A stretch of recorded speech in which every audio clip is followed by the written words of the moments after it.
Hey ladies and gents, welcome back. Another episode of After Credits. We're here in the theater on the far side of town in a nearly empty parking lot to talk about 9/11. If you haven't seen our trailer reaction, there is a movie called 9/11 starring Charlie Sheen, Whoopi Goldberg, Luis Guzman, Gina Gershon, some black guy, and some chick whose accent was alien. She sounded like a Spanish New York mix. They wanted another person of color, but they also wanted the authentic New York experience in the movie. They couldn't decide whether they wanted like an ethnic girl or like a valley girl stereotype. Why not both? It's about 5 people of different ethnic and socioeconomic backgrounds who meet in the elevator during the events of 9/11. I feel like with a different director and writer, this could have been okay. Because I was thinking about a lot of disaster movies while I was watching it, like Deepwater Horizon, which we both loved. We really loved that movie. During that movie. Yeah, and I'm trying to figure out why that movie worked and this movie didn't. I think they appealed to the human part of it in that movie too. This one was just like, I think it's the writing. This event happened, this event happened, this event led to this event, with like dialogue in between. That's what Deepwater Horizon was. So it melted better. Deepwater Horizon focused on the event from different angles and points of view, but they made it so I was into never a storytelling movie, not necessarily. Yeah, I really think it's the writing. This one tried, and that's the problem. It failed. I really do think it's the writing, because in Deepwater Horizon, you feel like those characters, they do talk like movie characters, but they feel like real people. Whereas this one, it was goofy. Every character is a Hallmark movie stereotype. I remember. I'm sorry, I shouldn't be laughing about this. This is such a terrible tragedy, but this movie just makes it almost comedic.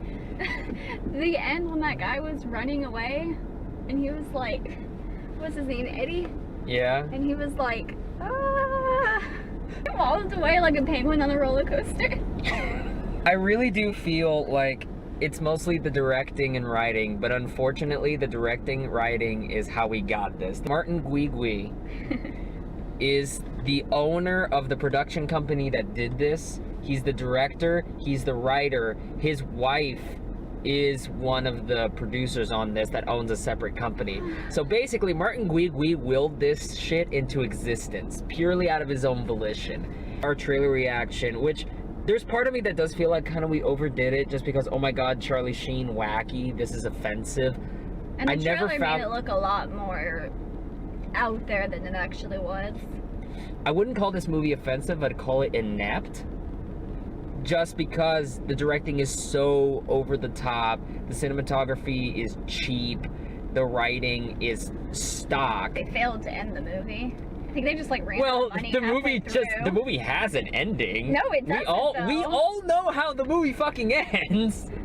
Somebody like literally just pulled the curtains on this movie. It was like, that's it, we're out of money, go home.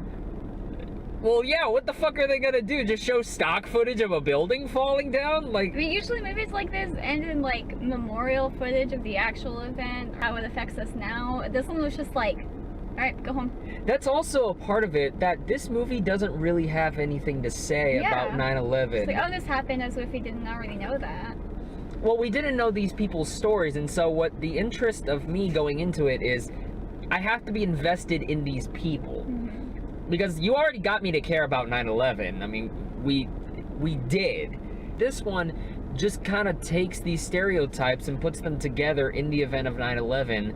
It really does. Without any further context or the characters implication. Weren't even likable. I feel like that's one of the things the movie got right, was that the New Yorkers were assholes. True. Is there anything even to spoil? Like, does anybody not know how 9/11 ends?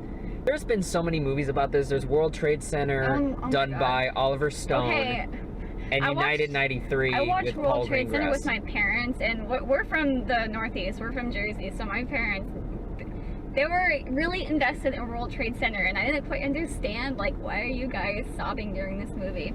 So I remember going into the bathroom for like 30 minutes, just sitting on the toilet and thinking about it, and I was like, oh, that is sad. Then I started crying.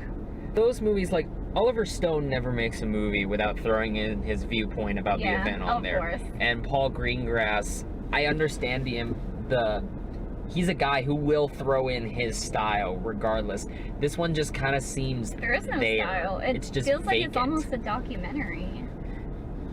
I wouldn't felt say flat that. and bland. It is a different story though, because it's not like in World Trade Center where Nick Cage is playing a firefighter Right. and they have a lot of stuff to do, and United 93 I think is about the passengers that took over the plane. Yeah, that's the one I was thinking That of. one's more action based, and this one is purely supposed to be focused on these characters, supposed to wax poetic about the unifying force of tragedy. And I'm sitting here just like, these characters aren't developed anywhere nearly as good enough to warrant this kind of movie. What we're gonna do here is just get to the man, the myth, the legend, Charlie Sheen. What the fuck is Charlie Sheen, a 9/11 denier, a conspiracy theorist, doing in this fucking movie? Change of heart? Apparently the woman who plays his wife, Gina Gershon, she didn't know anything about those comments until after, when she was interviewed about it. She's like, oh, I definitely would have had a conversation. Charlie Sheen was one of the least terrible parts of this movie. I don't think he was that bad, acting-wise.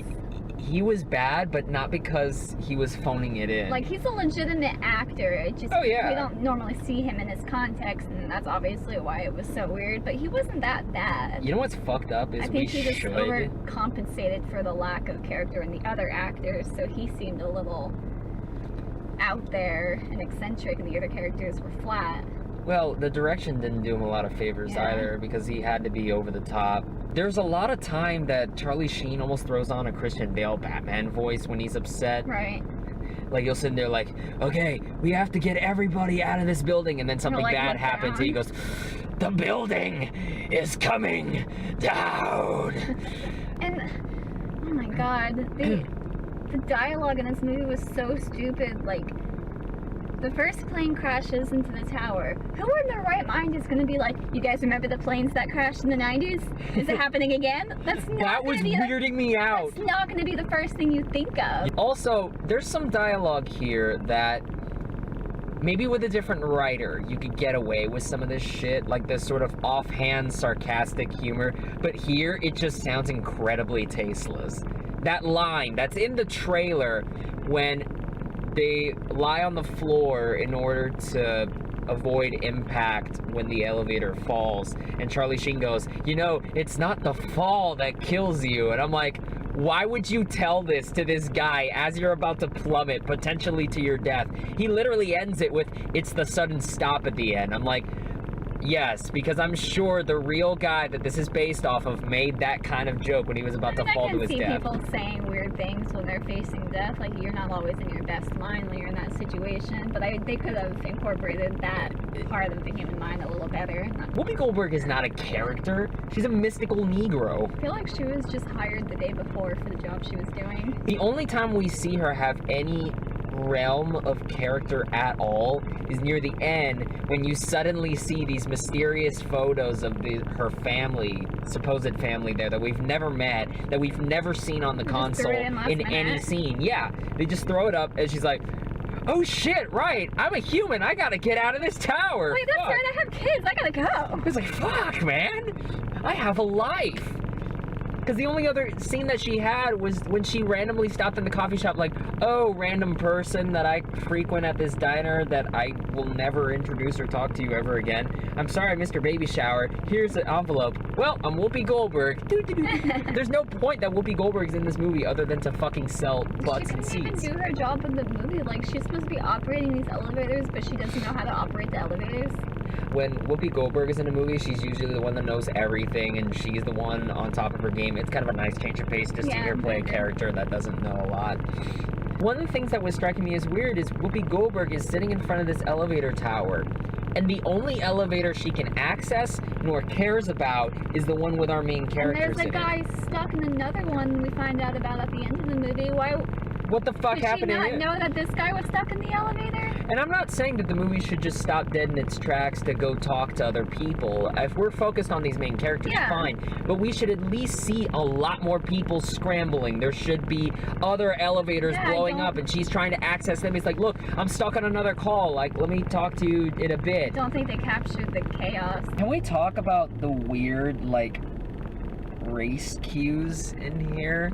That when you're stuck in an elevator, suddenly we're gonna make it about race because this is a movie that has to show that race can be overcome due with tragedy. I think that part was trying to establish that after 9/11, racial tensions in America got a lot more high, I guess. Because he started off making comments about his Pakistani taxi driver, and then it just like elevated that the black guy's the one who's being. So I think that racist was towards everybody trying else. to make that point. It doesn't make sense in the context of 2001, because Like it's not like that happened instantly. yeah, once people discovered what happened afterwards, that's when racial tensions grew high. But I guess they needed to address it somehow, like, oh, we can't let race, you know, divide us. Well, if they actually here. ended the movie, they could have thrown it in. If the movie's about the main characters, it should end with the main characters. Would've Which, been by nice the to, way, see the characters go back to their families and. that's Wait, what the fuck? They have this whole subplot with Gina Gershon's mom and her fucking kid, and we never see them after she leaves the building. What the fuck? It was left in the air about whether the kid knew that his mother was in that tower or not, and they never figured that out. Did the kid find out? Did he not? Yeah, Is he scarred for life? They never closed out that story. You're right. What the fuck? I'm telling you, they just ran out of money and we're like, fuck it. Whenever the building falls and she walks out of the lobby because she manages to escape through the elevator shaft, did that shit not look like they just filmed in a warehouse, put a lot of fucking fog and a green screen? There should have been like smoke and fire. It didn't look like a tragedy.